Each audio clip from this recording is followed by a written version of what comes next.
Alright guys, welcome back to another video. So here we have a Mustang. I apologize if it's a little loud. I'm at a car wash. I'm at one of my vendors. This customer actually works here. You can see that they did attempt to try to restore the headlights. Really bad scratches right here. And just overall micro cracking. It's not so much as haze. They got a little bit of haze on the, or haze and a little bit of micro cracking on the fog lights too. So we'll knock those out. And this side isn't nearly as bad, but we'll definitely be able to get a good result out of it. So let's do it. What is up, guys? Brad here with StartWithStrongHeadlights.com. Just wanted to hop on the mic really quick and apologize for the sun shining into the camera. I did not know at the time. It was kind of hard to see, and I didn't realize it until I got home and I rewatched the footage. So do apologize about that, but thank you guys so much for tuning in, and I'll see you in the next one.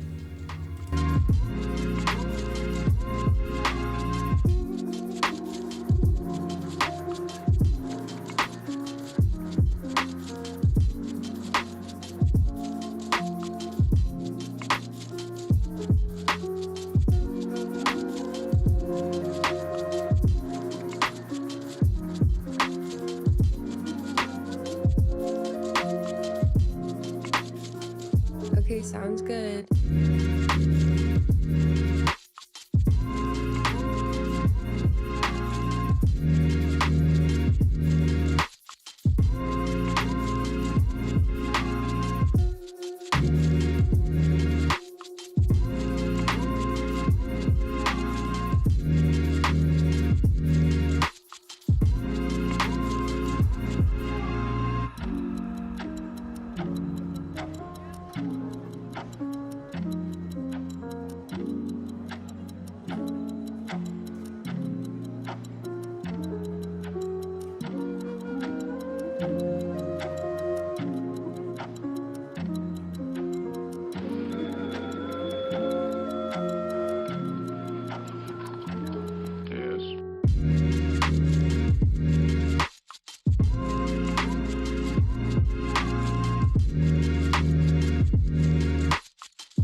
Okay, sounds good.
Alright, so here's the finished product. As I said, those scratches were extremely deep. I was able to get a good majority of them out, at least not nearly as visible. Anytime you're dealing with micro cracking, obviously it could be on the surface, toward the middle of the lens, or to the back of the lens. Some of these were on the surface of the lens, so I was able to get them out, but there are still some that are deeper into the lens, as you can see. They are still pretty wet, so once the clear coat kind of settles in, it'll look much, much better. So customer overall will be happy. Thanks for watching.